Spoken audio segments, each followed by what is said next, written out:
Hello and welcome everyone in my YouTube channel Chandni madam sociology classes. और आज की class में हम पढ़ने जा रहे हैं छत्तीसगढ़ की एक विशेष पिछड़ी जनजाति बिरहोर जनजाति को। तो चलिए ज्यादा देर नहीं करते हैं और करते हैं स्टार्ट। आज की क्लास में हम पढ़ने जा रहे हैं बिरहोर जनजाति को। बिरहोर का अर्थ होता है वनचर। जिन लोग वन में निवास करते हैं उन लोगों को बिरहोर कहा जाता है। बिरहोर जनजाति जो है भारत की अति पिछड़ी 75 जनजातियों में से एक है।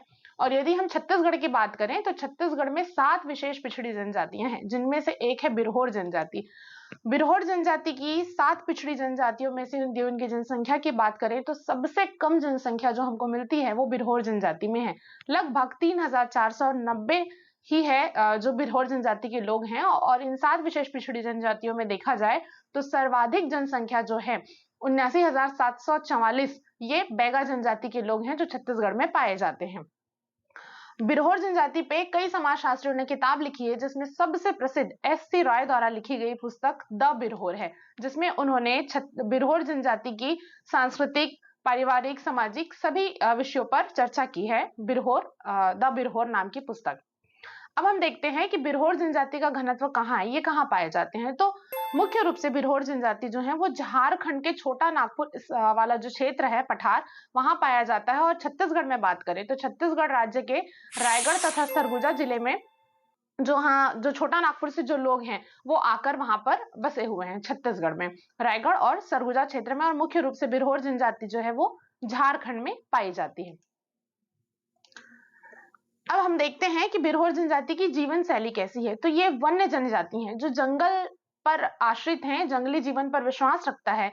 यह जनजाति जीविकोपार्जन के लिए वनोपज मतलब वन से जो चीजें उपार्जित होती है उन पर निर्भर है और बंदरों का शिकार करती है, बंदरों का मांस खाती है।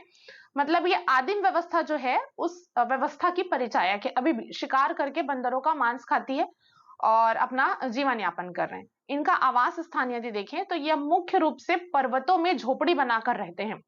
बिरहोर 15 से 20 घरों का एक टोला बनाते हैं। जो झोपड़ी बनाते हैं उसको टोला के नाम से संबोधित करते हैं।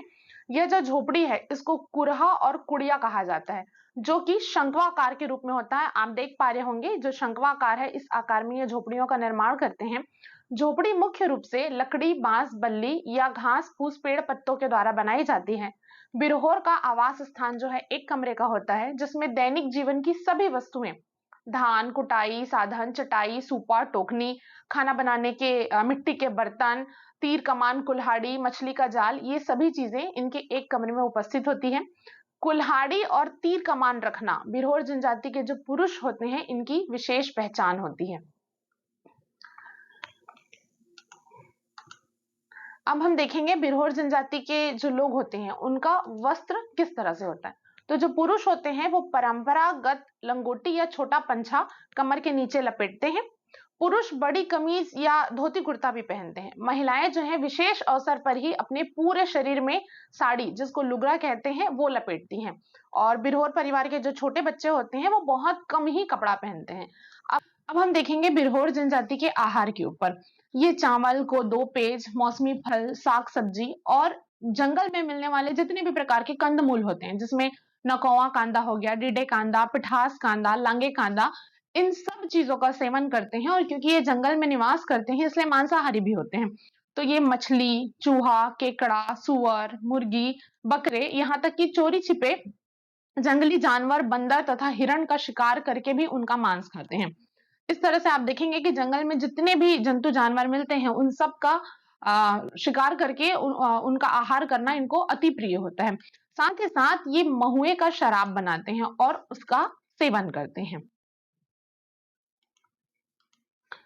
अब इनकी आर्थिक स्थिति पर हम प्रकाश डालते हैं तो ये आर्थिक दृष्टि से बेहद कमजोर होते हैं, जिसका कारण आज भी इनकी शिक्षा की स्थिति जो है वो निम्न होना है। यह कृषि कार्य को बहुत कम पसंद करते हैं क्योंकि ये जीविकोपार्जन के लिए शिकार पर निर्भर है, वनोपज संग्रहण पर निर्भर है। इनका मुख्य व्यवसाय जो है मुंज मोहलाइन होता है, जिसको रस्सी बनाना कहते हैं। कभी कभी एग्जाम्स में ऐसा क्वेश्चन भी आ जाता है कि मुंज मोहलाइन से आप क्या समझते हैं। तो मुंज मोहलाइन का मतलब होता है रस्सी बनाना।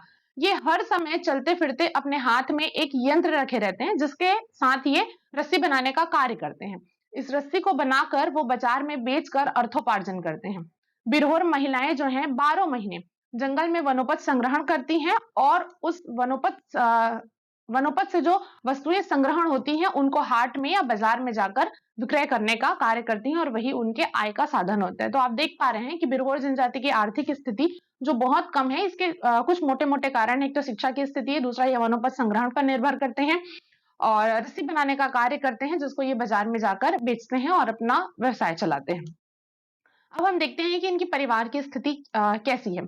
तो बिरहोर जनजाति में पितृसत्तात्मक परिवार पाया जाता है। परिवार में पिता मुखिया होता है तथा समाज में भी जो मुखिया होते हैं उसको गोटिया के नाम से संबोधित करते हैं।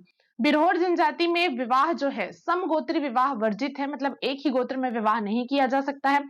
सामाजिक परिवेश में यह अपने गोत्र या टोटम को महत्व देते हैं। गोत्र के आधार पर ही इनके टोटम का निर्धारण होता है। जैसे एक ही गोत्र में यदि कोई व्यक्ति है तो वो आपस में भाई बहन कहलाते हैं। इनके गोत्र का नाम भी कुछ इस तरह से होता है कि जैसे कछुआ, छतौर, बंदर, गतिया, सोनियल, बघेल, बाड़ी, इस तरह के इनके गोत्र के नाम पाए जाते हैं।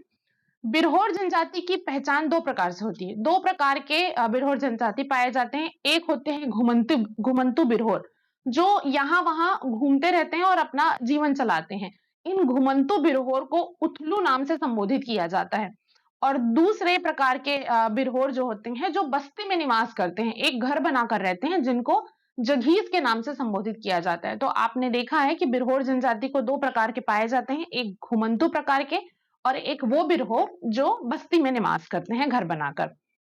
इसके साथ ही परिवार को देखने के बाद हम देखते हैं कि इनमें विवाह पद्धति कैसी होती है। तो लड़के का जो विवाह है वो लगभग 14 से 16 वर्ष की आयु में कर दिया जाता है। वहीं पर जो लड़कियां होती हैं उनका विवाह जो है 12 से 16 वर्ष की आयु में किया जाता है। वधू मूल्य की प्रथा प्रचलित है। वधू मूल्य के रूप में आप चावल, दाल, हड़िया, महुआ, शराब, साथ में वधू के लिए जो लुगरा है, साड़ी हो गया, ये लड़की की माँ के लिए माई साड़ी और कुछ नगद राशि देने का भी नियम होता है। इनमें बिरहोर जनजाति में 4 प्रकार की विवाह पद्धति पाई जाती है। पहली पद्धति है जिसको हम ढुकू विवाह के नाम से जानते हैं। ढुकू विवाह वो विवाह होता है जिसमें दोनों पक्ष सहमत होकर वधु मूल्य तय कर कर विवाह करते हैं। विवाह के जनजातियों में विवाह के कितने प्रकार होते हैं, जीवन साथी चुनाव करने का तरीका क्या होता है, इसके लिए मैंने एक और वीडियो बनाया हुआ है जिसको आप चैनल पर जाकर देख सकते हैं। विवाह के प्रकार, जीवन साथी चुनने का तरीका। यहाँ पर हम बिरहोर जनजाति में विवाह की पद्धतियों के बारे में पढ़ रहे हैं। पहला है ढुकू विवाह, दूसरा है उड़हरिया विवाह, जिसमें जो लड़का है लड़की को लेकर भाग जाता है, किसी रिश्तेदार के घर में जाकर रहता है और बाद में उनका नियमानुसार विवाह कर दिया जाता है। तीसरा प्रकार का विवाह पाया जाता है जिसको विधवा विवाह या परित्यक्ता विवाह कहा जाता है। यदि कोई लड़की विधवा हो गई या किसी लड़की को उसके हस्बैंड ने डिवोर्स दे दिया है, उसके बाद उसका दोबारा रीमैरिज किया जा रहा है, तो ये भी पद्धति बिरहोर जनजाति में अवेलेबल है। चौथे प्रकार के विवाह को हम गोलत विवाह के नाम से जानते हैं। गोलत विवाह को जनरली विनिमय विवाह के नाम से जानते हैं। विनिमय मतलब एक्सचेंज विवाह, एक पक्ष का लड़का लड़की दूसरे पक्ष के लड़का लड़की, जिसको हम छत्तीसगढ़ी लैंग्वेज में जनरली गुरावट के नाम से जानते हैं, ये होता है गोलत विवाह। तो ये 4 प्रकार के विवाह पद्धति जो है बिरहोर जनजाति में प्रचलित है। अब हम देखते हैं इनके सांस्कृतिक पक्ष की ओर प्रकाश डालते हैं। तो इनमें कौन कौन से पर्व, त्योहार और देवी देवता जो हैं वो माने जाते हैं। तो पर्व त्योहार के बारे में ऐसा है कि इस जनजाति के लोग फसलों के चक्र पर आधारित अपने त्योहार को मनाते हैं। जनरली सभी जनजाति फसलों के आधार पर ही अपने त्योहार को मनाते हैं। प्रमुख त्योहार के रूप में नवाखाई, दशहरा, सरहुल, करम पूजा, फगुआ तथा सोहराई है। इन त्योहारों पर अनेक प्रकार के देवी देवताओं की पूजा की जाती है, नृत्य किया जाता है, साज सज्जा करने की प्रथा होती है। यहीं पर यदि हम इनके देवी देवता की चर्चा करें तो इनका प्रमुख देवता जो है सूर्य है। ये अपने आप को सूर्य देवता का वंशज मानते हैं। पेड़ पौधे, नदी, पहाड़, खाई, इन सब में ये देवता का वास मानते हैं। देवी शक्ति पर इनकी स्वाभाविक श्रद्धा होती है। इनकी प्रमुख देवियां रात माई, बूढ़ी परी माई, शीतला माई, बंजारीन माई प्रमुख हैं। तो जो जनजाति होती हैं वो अपने देवी देवता के रूप में प्रकृति सत्ता को ही मानती हैं। प्रकृति के चारों ओर जितने भी नदी, पहाड़, पेड़ पौधे, सूर्य, पृथ्वी, धरती, चंद्रमा, तारे हैं, इन सबको वो अपनी देवी देवता के रूप में आराध्य मानते हैं और उनकी पूजा अर्चना करते हैं। यही प्रथा बिरहोर जनजाति में भी देखने को मिलती है। अब हम प्रकाश डालते हैं इनके संस्कार पर। तो बिरहोर जनजाति का जो युवा गृह होता है, जहां पर युवक और युवतियां शिक्षण ग्रहण करने जाते हैं, उसको गीति ओना के नाम से संबोधित किया जाता है। गीति ओना कहा जाता है इनके युवा गृह को। प्रमुख संस्कार में जन्म, विवाह और मृत्यु संस्कार पाए जाते हैं। बच्चे के जन्म को बिरहोर लोग बहुत शुभ मानते हैं, चाहे वह लड़का हो या लड़की हो। प्रसव के दौरान स्त्री को अलग कमरे में रखा जाता है। लगभग 1 माह तक माता अपने नवजात शिशु को एक साथ इस झोपड़ी में रखती है, वहीं स्नान, भोजन और शयन करती है। बिरहोर जनजाति में संस्थागत प्रसव की दर जो है वो बहुत कम है। उनके जो टोले हैं जहां वो निवास करते हैं, वहीं की जो बुजुर्ग महिला होती है, स्थानीय दाई होती है, वो प्रसव करवाती है। तो जो दाई होती है, जो प्रसव कराती है, उनको कसेरुन के नाम से जाना जाता है। देखिएगा, जनरली पीएससी एग्जाम्स में आप असिस्टेंट प्रोफेसर का एग्जाम दिलाएं या कोई भी कॉम्पिटिटिव एग्जाम आप दिला रहे हैं जिसमें सोशियोलॉजी सब्जेक्ट आपने चूज किया हुआ है, उसमें इसी तरह के क्वेश्चंस आते हैं कि बिरहोर जनजाति में जो प्रसव कराने वाली दाई होती है उसको किस नाम से संबोधित करते हैं। तो जब आप पढ़े रहेंगे तो आपको पता रहेगा कि जो प्रसव कराने वाली दाई होती है उसको कसेरुन कहा जाता है, या कसेरुन किससे संबंधित है करके भी आपको 4 ऑप्शन पूछ दिया जाता है। तो जब आप बुक में डिटेल में पढ़ेंगे तो आपको इस तरह के जो नॉलेज है वो प्राप्त होते हैं।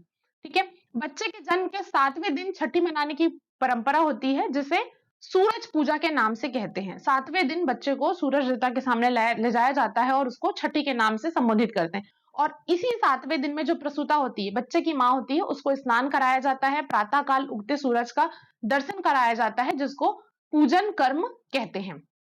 ये इनमें हुआ संस्कार। मुख्य रूप से 3 प्रकार का संस्कार पाया जाता है। ये जो फोटो आप देख पा रहे हैं, ये इस तरह का गीति ओना जो युवा गृह है वो बिरहोर जनजाति में देखने को मिलता है। तो मुझको लगता है कि बिरहोर जनजाति से संबंधित जिनके उनके सांस्कृतिक पक्ष हैं और जितना भी कुछ उनकी जीवन शैली है, आर्थिक स्थिति है, वो इस वीडियो में मैंने कवर करने का प्रयास किया होगा। आपके मन में यदि किसी प्रकार का कोई प्रश्न उठ रहा है, तो आप मुझसे इस चैनल के माध्यम से पूछ सकते हैं, कमेंट कर सकते हैं। वीडियो कैसा लगा ये ज़रूर बताइएगा। आगे भी हम वीडियो में इसी तरह बने रहेंगे, तब तक आप चैनल पर बने रहें। वीडियो पूरा तरह से वॉच करने के लिए बहुत-बहुत धन्यवाद। Thank you so much.